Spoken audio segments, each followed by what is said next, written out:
Hello. मेरा नाम संदीप है एंड आज हम लोग इस वीडियो में डिस्कस करने वाले हैं how to finish company law in 8 hour. So it is possible कि कंप्लीट कर ले पूरा का पूरा कंपनी लॉ। दैट इज़ हम लोग जानते हैं कि कितना जाइंटिक सिलेबस है, कोई एंड ही नहीं है, समझ लेते राइट। तो ओल्ड सिलेबस हो चाहे न्यू सिलेबस हो, दोनों में कोई स्टार्टिंग कोई एंड कुछ मिलता ही नहीं है। कंपनी लॉ कब शुरू होगा कब खत्म होगा कोई भरोसा नहीं। बट हमारे पास एग्जाम के दिन होते हैं सिर्फ और सिर्फ 8 से 8 घंटा। जो दोनों ग्रुप का एग्जाम देते हैं उनके पास 6 से 8 घंटा मैक्सिमम होता है। एंड जो लोग एग्ज़ाम दे रहे हैं ऑफकोर्स, मतलब एक ग्रुप का एग्ज़ाम दे रहे हैं, दैट इज़ फर्स्ट ग्रुप का एग्ज़ाम दे रहे हैं, उनके पास एक दिन का टाइम बच जाता है। तो जो लोग दोनों ग्रुप का एग्ज़ाम दे रहे हैं वो किस तरह से एग्ज़ाम, मतलब किस तरीके से तैयारी करें, क्या स्ट्रैटेजी होनी चाहिए कि कंपनी लॉ पूरा फिनिश हो जाए। एग्ज़ाम से एक दिन पहले आपका जो टाइम बचता है it is I think 6 hour बचते होंगे, 6 to 8 आवर मैक्सिमम बचता है, उससे ज़्यादा टाइम नहीं मिलता पढ़ने का। तो इस टाइम के अंदर अगर पूरा का पूरा फिनिश करना है मीन्स रिवाइज तो पूरा करना ही पड़ेगा, है ना। अगर क्योंकि कोई भी पोर्शन अगर छूट जाता है मीन्स अगर पूरा का पूरा रिवाइज करना स्टार्ट किया, वॉल्यूम मतलब कंपनी लॉ का कुछ पोर्शन रिवाइज कर लिए, कुछ एक्स्ट्रा जो पोर्शन है वो सारा कुछ रिवाइज कर लिए, एंड सडनली हमको याद आया कि हम 196 से रिलेटेड पूरा का प्रोविजन छोड़ दिए, इंस्पेक्शन छोड़ दिए हैं, इन्वेस्टिगेशन वाला पोर्शन छोड़ दिए, मिसलेनियस टॉपिक छोड़ दिए हैं। सो ये सब टॉपिक जहाँ छोड़ दिए, एंड अब मेरे दिमाग में यही चलेगा कि हम ये सब पॉइंट छोड़ के आगे बढ़ रहे हैं। एग्जाम में जैसे ही क्वेश्चन पेपर आएगा एंड वर्ड जैसे मिलेगा इन्वेस्टिगेशन, दिमाग में फर्स्ट वर्ड आएगा कि ये तो हम रिवाइज किए नहीं है, एंड फिर वो क्वेश्चन पढ़ने का जो मोटिवेशन है ना वो धीरे धीरे डाउन होते चला जाएगा।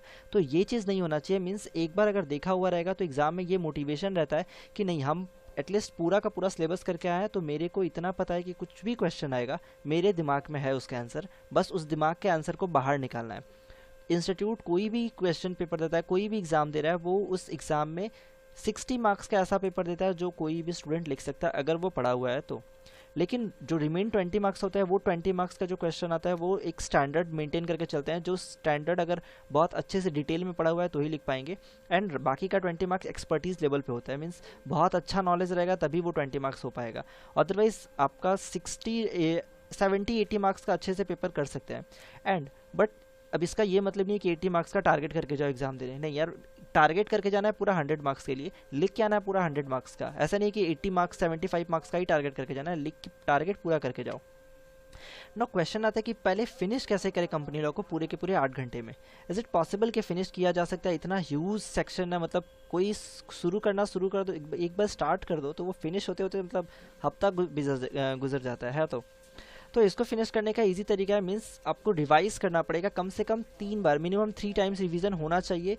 एंड वो भी एग्ज़ाम वाला रिवीजन नहीं, फर्स्ट टाइम जब भी आपने पढ़ा था उसको एक्सक्लूड कर दो। आज मैंने पढ़ना स्टार्ट किया, आज वाला पॉइंट एक्सक्लूड, मीन्स आज तो मैंने पढ़ा है भाई, आज तो मेरे दिमाग में वो कॉन्सेप्ट घुसा है, बस वो एक्सक्लूडेड है। इसके बाद जब मैं उसको रिवाइज करूँगा वो मेरा काउंट होगा फर्स्ट, फिर रिवाइज किया सेकंड, फिर रिवाइज किया थर्ड, 3 बार रिवीजन हो गया।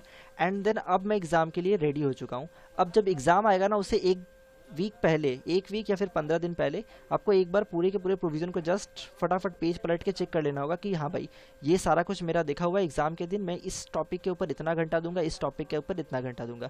से जो जनरल मीटिंग हो गया, शेयर कैपिटल हो गया, आपका प्रोस्पेक्टस रिलेटेड हो गया, मैनेजमेंट से रिलेटेड हो गया, डिपॉजिट हो गया, चार्जेस हो गया, ये इंट्रोडक्शन, ये सब पार्ट को मैं मैक्सिमम 3 घंटे में कंप्लीट कर लूँगा। अब वो 3 घंटे को टारगेट करके चलना है कि उस पूरे के पूरे पोर्शन को हमको 3 घंटे में करना है। मीन्स वो रिवीजन का कैपेसिटी, रिवीजन इतना अच्छे से होना चाहिए कि वो 3 घंटे में देखते ही हो जाए। एंड प्रोविज़न पूरा रटने का जरूरत नहीं है, मीन्स वर्ड टू वर्ड याद जो करना होता है ना, इट इज़ नॉट मैंडेटरी कि वर्ड टू वर्ड आप याद करें, क्योंकि बहुत सारी चीज़ को आप बस कॉन्सेप्चुअल लर्न करके लिख सकते हो। अब प्राइवेट प्लेसमेंट का जो चैप्टर आता है उसमें कितने सारे सेक्शन है, सब सेक्शन है। अब सब सारे sub section word to word याद नहीं होने चाहिए, आपको ये पता होना चाहिए कि भैया कौन सा ये एप्लीकेबल हो रहा है, कौन सा प्रोविज़न यहाँ पे चिपकाना है। तो प्राइवेट प्लेसमेंट पर हल्का हल्का सा डेफिनेशन दे दिए एंड उसी रिलेटिव पर्टिकुलर पार्ट को उठाया लिखे एंड फिर अपना कंक्लूजन दे दिए। आंसर के अंदर 3 पार्ट होना मैंडेटरी है। फर्स्ट ऑफ ऑल रेफरेंस होना चाहिए, दैट इज कौन से एक्ट से है। सेक्शन नंबर पता है तो जरूर लिखो, नहीं पता है तो कम से कम एक्ट का तो रेफरेंस देंगे ना, एज पर कंपनीज एक्ट 2013, ठीक है। तो एक्ट का रेफरेंस जरूर देना है। दूसरा चीज़ आता है हमारा प्रोविज़न पार्ट, प्रोविज़न पार्ट लिखना पड़ेगा एंड फिर उस वाले प्रोविज़न से इस वाले क्वेश्चन के साथ क्या रिलेशन बन रहा है वो रिलेशन दिखाओ। And the last part is हमारा कंक्लूजन पार्ट। कंक्लूजन पार्ट लिखने से पहले हमेशा एक लाइन का गैप छोड़ देना ताकि कंक्लूजन साफ साफ दिख जाए कि हाँ भैया यहाँ पे इसने कंक्लूजन लिखा है। तो ये तो बात हो गया कुछ एग्जाम से रिलेटेड पॉइंट के बारे में, जो चीज़ हम लोग एग्जाम के टाइम में करेंगे। बट अभी बात आता है कि इसको फिनिश कैसे करें भाई। तो सबसे पहला चीज़ जो होता है वो है हमको अभी तो स्टार्ट करना है याद करना, जो भी आप जैसे भी याद किए हो, जहाँ भी पढ़े हो भाई कोई प्रॉब्लम नहीं है, सेल्फ स्टडी किए हो, किसी भी टीचर से पढ़े हो, सभी टीचर अच्छे हैं, बहुत अच्छा पढ़ाया है।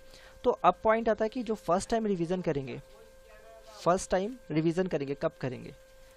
मेरा एक व्हाट्सएप ग्रुप है, ठीक है, व्हाट्सएप ग्रुप का लिंक डिस्क्रिप्शन में दिया हुआ है। इस डिस्क्रिप्शन पे क्लिक करके आप उस ग्रुप को ज्वाइन कर सकते हैं। उस ग्रुप में एक 3 डेज चैलेंज ऑप्शन रहता है ऑलवेज, ठीक है। 3 डेज चैलेंज मीन्स उस 3 डेज के अंदर ना आपको पूरा का पूरा कंपनी लॉ रिवाइज करना है। Okay, let me show you it. Company law 3 days challenge है, ठीक है, पार्ट 3 भाग में बांटा हुआ है पूरे के पूरे कंपनी लॉ को। एंड मेरा नंबर है, जब भी मन करे आप मेरे से डिस्कस कर सकते हो, कॉल कर सकते हो, व्हाट्सएप कर सकते हो, बेटर होगा आप मैसेज करो। फर्स्ट पार्ट में मैंने डिस्कस किया, कुछ इंपॉर्टेंट पोर्शन को रखा है, incorporation of company, share capital, prospectus, charge, deposit, private placement and management का सेक्शन 92 वाला पोर्शन अप टू 95 तक, ठीक है। 96 से तो एजीएम स्टार्ट हो जाता है। तो यहाँ तक का पोर्शन फर्स्ट पार्ट में, मतलब एक दिन के अंदर ये पूरा का पूरा टॉपिक याद हो जाना चाहिए, पहला प्रायोरिटी। दूसरा, सेकेंड डे जब स्टार्ट करेंगे दैट इज डायरेक्टर से स्टार्ट करेंगे। Director, dividend, accounts of company section 180 to 188 तक है। फिर कमिटी है, कमिटी मतलब वो audit committee, NRC committee, CSR committee, तीनों। वाइंडिंग अप है एंड स्ट्राइकिंग ऑफ प्रोविजन यहाँ पे दिया हुआ है। ओल्ड सिलेबस में ये सारे कुछ हैं। न्यू सिलेबस में अगर जो भी वेरिएशन होंगे उसको प्लीज काट दीजिएगा, नया अपना एक चैप्टर डाल देना है। And last one is third part में आता है हमारा LLP, producer company, compromise arrangement section 196 to 200, वो रेमुनरेशन वाला सेक्शन आता है। शेड्यूल 5 अगेन रेमुनरेशन से डील करता है। बोर्ड मीटिंग है, बोर्ड मीटिंग के साथ जनरल मीटिंग, दोनों एक साथ पढ़ना मेरे ख्याल से बेटर होगा। And board meeting, general meeting जब भी पढ़ो ना, एक बार एसएस जरूर देख लेना, मीन्स एक एसएस का हैंड रिटन नोट्स होना चाहिए, जस्ट एक बार पलट के देख ली काम हो जाए। फिर आता है miscellaneous and inspection and miscellaneous topic आता है आपका 400 के आसपास, 450 447 रिलेटेड बहुत सारे सेक्शन है उधर।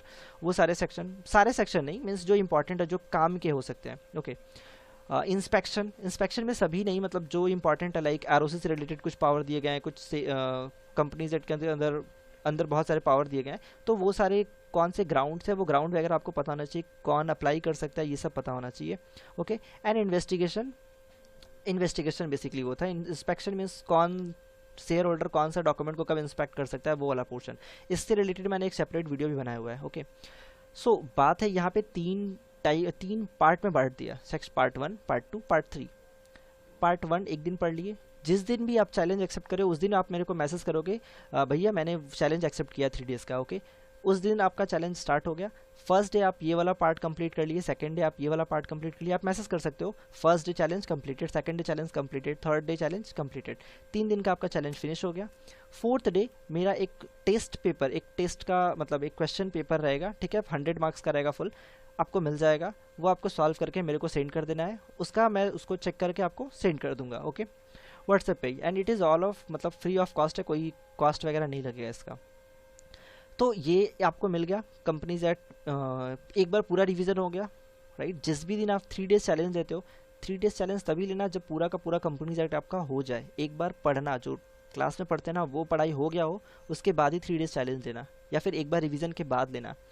3 डेज चैलेंज हो गया ये, इसके बाद आपका कंपनी सेट पूरा एक बार दिमाग में घुसा रहेगा, 3 दिन 4 दिन तक, एक हफ्ते तक आपके दिमाग में पूरा रहेगा। ओके, 5th डेज हो गया। अब 5th डेज क्या करना है, 1-2 दिन के बाद बाकी चैप्टर अपना पढ़ते रहो, उसके बाद क्या करना है, इन सभी को एक बार फटाफट, मतलब पूरा एक एक सेक्शन को नहीं पढ़ना, एक एक सब सेक्शन, एक एक क्लॉज को पढ़ने मत बैठ जाना, क्योंकि 3 दिन पहले पढ़ा हुआ है। तो जो जो क्लॉज अटक रहा है ना, उस क्लॉज को एक बार रिवाइज कर लो, सेकेंड रिवीजन भी हो जाएगा। एंड वो जो जो अटकने वाला पॉइंट है ना, इतना अच्छे से सेकंड टाइम याद हो जाएगा कि बिना देखे लगभग सारा पॉइंट दिमाग में रिकॉल होने लगेगा। Section number, even second revision में ना sub section number and form number जो है वो सारे याद हो जाते हैं, अगर ध्यान से याद किया जाए तो, ठीक है। थोड़ा सा अटेंशन पे करना है, सेकंड रिवीजन तक ये प्रॉब्लम होने वाला है। Third and final last revision जो होगा, उसमें आपको टारगेट रखना होगा 1 दिन का, 1 दिन के अंदर, 1 से 2 दिन के अंदर, वो भी मेरे ग्रुप में रहेगा कि आपको कैसे वो कंप्लीट करना है। उसका भी मैं मतलब वो उसका भी एक ऐसे ही इन्फॉर्मेशन दे दूंगा कि आपको 1 दिन के अंदर कैसे कंप्लीट करना है, वो आप ज्वाइन कर सकते हो। एंड उसको भी 1 दिन के अंदर फिनिश करके एक टेस्ट वहाँ पे भी दे सकते हो, ठीक है। तो ये तो बात हो गया हमारा कंपनी लॉ कैसे फिनिश करना है 3 दिन के अंदर। ओके, अब बात करते हैं कि अच्छा, बहुत लोग एक चीज़ और कंफ्यूज होते हैं कि पूरा वर्ड टू वर्ड मतलब पूरा प्रोविज़न रट लेते हैं। पूरा प्रोविज़न रटना स्टार्ट करते हैं from section 3 that is incorporation से लेकर लास्ट वाले तक। तो इतना ह्यूज भाई, तुम पूरा प्रोविज़न याद कर लिए, एग्जाम में ये दिमाग में रहेगा तो सेक्शन प्रोविज़न पूरा नॉट पॉसिबल। अगर याद नहीं रहता है तो फिर क्या फ़ायदा प्रोविज़न का, क्योंकि वहाँ पे सिर्फ सेक्शन पे 1 मार्क्स होगा, 2 मार्क्स होगा, रेफरेंस पे भी है, कंक्लूजन पे भी है, जो मैंने कंपेयर कर रहे हैं उस पर भी मार्क्स है। तो उन सभी वेटेज का क्या, वो सब मार्क्स तो चला गया, सिर्फ प्रोविज़न का 1 से 2 मार्क्स मिलेगा, तो उससे क्या होगा, कुछ नहीं होगा। तो ये चीज़ नहीं होना चाहिए। मीन्स कुछ चीज़ आप अपने स्टाइल में लिख सकते हो, कोई प्रॉब्लम नहीं है। सेक्शन मतलब रेफरेंस दे दिया कंपनीज एक्ट का, फिर अपने स्टाइल में प्रोविज़न को लिख दिया, एंड फिर सारा आप अपने स्टाइल में मत लिखना। जो पॉसिबल है, जो याद नहीं हो सकता है, वही अपने स्टाइल में लिखना है। हो क्या? सो इस तरीके से कंपनी लॉ पूरा हो जाएगा। Okay, 3 days challenge I think better होगा, आराम से फिनिश हो जाएगा। एंड ये इसका मतलब ये नहीं कि आज वीडियो बना रहा हूँ तो आज ही, बेटर होगा कि आज जितने लोग वीडियो देख रहे हैं ये चैलेंज आज एक्सेप्ट कर ले। बट अगर नहीं, वीडियो बाद में देख रहे हैं, 1 हफ्ते बाद देख रहे हैं, जब भी देख रहे हैं ना, उस टाइम मेरे को आप मैसेज कीजिए। अगर ये मैं दे पाया, मतलब ये कर पाया आपके लिए, तो मैं खुश, ज़्यादा खुश होऊंगा आपसे। तो ऑफकोर्स मैं इसको एक्टिव कर दूंगा, आपके लिए ज़रूर सर्विस दूंगा आपको। ओके, नेक्स्ट आता है मेरा एक बता दिया है मैंने, अपना एक व्हाट्सअप का ग्रुप का जो लिंक है वो डिस्क्रिप्शन में डाल के रखा है, उस पर आप क्लिक करके ज्वाइन कर सकते हो मेरे ग्रुप को। और उसमें बाकी सारे डिटेल आपको वहाँ पे मिल जाएंगे कि क्या करना है, कैसे करना है, जो भी इन्फॉर्मेशन है सब कुछ मिल जाएगा। मेरा फ़ोन नंबर यहाँ पे है, ग्रुप के डिस्क्रिप्शन में भी है। एंड अगर आपको ग्रुप के डिस्क्रिप्शन में नहीं मिलता है तो आप, आ गया, आप मेरे को 14 इस नंबर पे आप जब भी मेरे मन करे मेरे को आप व्हाट्सअप कर सकते हैं। ठीक है। सो नेक्स्ट बात आता है, और तो सब कुछ डिस्कशन हो गया। कंपनी लॉ के अंदर एक और क्वेश्चन आया था कि क्या सभी चीज़ का नोट्स बनाना ज़रूरी है क्या। मेरे को किसी ने व्हाट्सएप किया था, आई डोंट नो, उसका नाम मैं नहीं लूँगा। 3 लोग का अलग अलग मैसेज है, तो एक ही बारे में डिस्कस कर देता हूँ। कंपनी लॉ के हर एक सेक्शन का notes banana is not possible, and सबका बनाते बनाते आप मतलब थक जाओगे। ओके, तो जैसे कि लाइक इनकॉर्पोरेशन का जो सेक्शन है, section 7, section 3 is about OPC, मैंने पिछली बार गलती से इनकॉर्पोरेशन बोल दिया था। सो सेक्शन 3 ओपीसी से रिलेटेड से स्टार्ट हो रहा है मान लीजिए। तो सेक्शन 3 दैट इज़ हमारा इनकॉर्पोरेशन वाला जो चैप्टर आता है, अब इसके अंदर जो पर्टिकुलर टॉपिक जो बहुत ज़्यादा कन्फ्यूजिंग हो जा रहा है, उस टॉपिक को सिर्फ पकड़ेंगे, सिर्फ उस टॉपिक को पकड़ेंगे एंड उसका नोट्स बना लिए, एक शॉर्ट बना लिए, जहाँ पे वो पूरा प्रोविज़न है उसको वहाँ पे चिपका दिए। पॉसिबल है, बहुत इजी हो जाएगा ना। अब जब नेक्स्ट टाइम पढ़ना होगा वो पूरा नहीं पढ़ना होगा, बल्कि जो हम बनाया है, खुद से बनाया हुआ है, वो पढ़ना होगा, एंड वो काफ़ी इजी लगेगा। ओके, तो वैसे ही पूरे के पूरे सेक्शन का नहीं बनाना है। लाइक प्राइवेट प्लेसमेंट का पूरा एक नया फ्लो चार्ट बनाने लगे। यार प्राइवेट प्लेसमेंट तो ऑलरेडी शॉर्ट में है, उसको और कितना शॉर्ट में कर सकते हैं। तो प्राइवेट प्लेसमेंट सेक्शन 42 लिख दिए, एक एक लाइन, एक एक जो इंपॉर्टेंट की वर्ड्स होते हैं ना, उसको लिख के एक अलग पेज बना सकते हो, एक अलग बनाया जा सकता है। That is for revise. Okay, बहुत लोग का बहुत सारा प्रॉब्लम होता है, लाइक अकाउंट्स में बहुत सारा प्रॉब्लम होता है। अकाउंट्स एंड ऑडिट वाला एक चैप्टर आता है ना, ऑडिटिंग का अलग पोर्शन आता है, और अकाउंट्स रिलेटेड एक काफ़ी बंच ऑफ सेक्शन रहता है, उस सेक्शन से रिलेटेड बहुत दिक्कत होता है। तो वो उस पर्टिकुलर पोर्शन का आप बना सकते हो नोट्स। डिविडेंड में किसी को प्रॉब्लम नहीं होने वाला है, एजीएम में आई थिंक किसी को प्रॉब्लम नहीं होना चाहिए, बहुत ईजी पोर्शन है। बोर्ड मीटिंग में किसी को प्रॉब्लम नहीं होना चाहिए, बट स्टिल अगर है तो आप बना लो अलग से। ठीक है, 180 से लेकर 188 तक थोड़ा प्रॉब्लम होता है, कन्फ्यूजिंग सेक्शन है, तो वहाँ पे आप बना सकते हो। इधर 196 से लेकर इधर 202 तक जो भी है वो सब कन्फ्यूजन होता है। शेड्यूल 5 का नोट्स आपको बनाना चाहिए, क्योंकि वो एक टफ पार्ट होता है, बहुत कन्फ्यूज कर देता है, क्योंकि उसमें बहुत सारे पॉइंट लिखे हुए हैं। एंड इसके अलावा अगर और आगे देखा जाए स्टार्टिंग में, और तो कुछ टफ नहीं दिखा मेरे को जो बनाना चाहिए, जिसका नोट्स बनाना बहुत मैंडेटरी है। बट अगर स्टिल अगर आपको कोई डिपॉजिट, एक बहुत ही इंपॉर्टेंट सेक्शन, डिपॉजिट का नोट्स बना लेना चाहिए आपको। ठीक है, तो बहुत हाईफाई टॉपिक जो थे उसका मैंने सेक्शन बता दिया, उसका नोट्स बनाना चाहिए। बट इसका मतलब ये नहीं कि अब इन्हीं का बना है भाई, जो तुमको नहीं आ रहा है वो भी आप बना सकते हो और अच्छा रहेगा। नेक्स्ट टाइम जब रिवीजन करने बैठो ना, अपना पुराना वाला ही यूज़ करो, बट और एक काम करो ना, उसको और शॉर्ट करने की कोशिश करो। मीन्स जितना कस्टमाइज़ कर सको, जितना शॉर्ट कर सको उतना अच्छा है आपके लिए। फर्स्ट टाइम बनाया जो नोट्स वो मेरा 1 पेज का बना था। सेकेंड टाइम जब नोट्स बनाए वो 1 पेज का नहीं बना, वो मेरा 5-6 लाइन में समराइज़ हो गया। पूरा का पूरा 1 पेज मेरा 5 से 6 लाइन में कीवर्ड्स लिख के समराइज़ कर लिए। नेक्स्ट टाइम जब रिवाइज करेंगे ना, वो 5-6 लाइन भी नहीं पढ़ना पड़ेगा, देखते याद आ जाएगा अच्छा ये क्या था। तो ये अगर पैटर्न फॉलो करते हो तो भाई एकदम आराम से कंपनी लॉ हो जाएगा।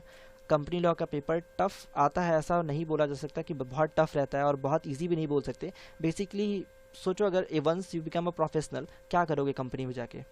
कंपनी लॉ का ही हमारा जॉब है, तो भाई क्या वहाँ पे अगर कंपनी लॉ ही स्ट्रांग नहीं रहेगा तो फ़ायदा वहाँ पे क्या करेंगे हम लोग? तो इसलिए भाई कंपनी लॉ से कॉम्प्रोमाइज़ तो नहीं कर सकता है, एंड इंस्टीट्यूट भी कॉम्प्रोमाइज़ नहीं करेगा आपके साथ। तो आपको अपना कंपनी लॉ बेटर करना है, तो आपको ये सब कुछ फॉलो करना पड़ेगा, कोई ऑप्शन नहीं है। ठीक है, और मेरा जितना कुछ बोलना था सारा टारगेट कंप्लीट हो गया। आई थिंक अब कोई प्रॉब्लम नहीं होना चाहिए, एंड शॉर्ट नोट वगैरह आप बना लो, अच्छा रहेगा। एंड अगर कोई हेल्प चाहिए तो आप मेरे को कांटेक्ट कर सकते हो कि भैया एक थोड़ा सा प्रॉब्लम हो रहा है, ये सेक्शन में दिक्कत हो जा रहा है, या फिर शॉर्ट नोट नहीं बना, इसको कैसे समराइज़ करें, इसको और शॉर्ट कैसे कर सकते हैं। अगर आप कोई पर्सनल शॉर्ट नोट बनाते हो तो आप मेरे को उसको सेंड कर सकते हो, मैं उसको ऑफकोर्स चेक करूँगा, और अगर कुछ भी उसमें और शॉर्ट करने लायक कुछ सिस्टम रहा तो ऑफकोर्स मैं सेंड कर देता हूँ, मैसेज करूँगा। एंड मैसेज हो सकता है वॉइस नोट से मैसेज कर दूँ, कोई दिक्कत नहीं है। सो ओके, और तो कुछ नहीं है। बाय बाय, मिलते हैं नेक्स्ट वीडियो में। एंड वीडियो को लाइक जरूर कीजिएगा, एंड चैनल को सब्सक्राइब किए बगैर मत जाइएगा भाई। इतना मेहनत से इन्फॉर्मेशन दे रहा हूँ, एंड मेरा चैनल का ये व्हाट्सअप का लिंक जो है ना डिस्क्रिप्शन में दिया हुआ है, उसको ज्वाइन कर लो, तो काफ़ी इन्फॉर्मेशन आपको वहाँ से भी मिल जाएंगे। ओके, एंड टेलीग्राम का भी लिंक होगा नीचे डिस्क्रिप्शन में, उसका मन करे तो ज्वाइन करो, नहीं मन करे तो मत करो, क्योंकि मैं खुद उसमें एक्टिव नहीं रहता ज़्यादा। तो बट व्हाट्सएप ग्रुप में मैं सारा टाइम एक्टिव रहता हूँ, कुछ भी आता है मैं देखता ज़रूर हूँ, तो ग्रुप को ज़रूर ज्वाइन करना। Okay, bye.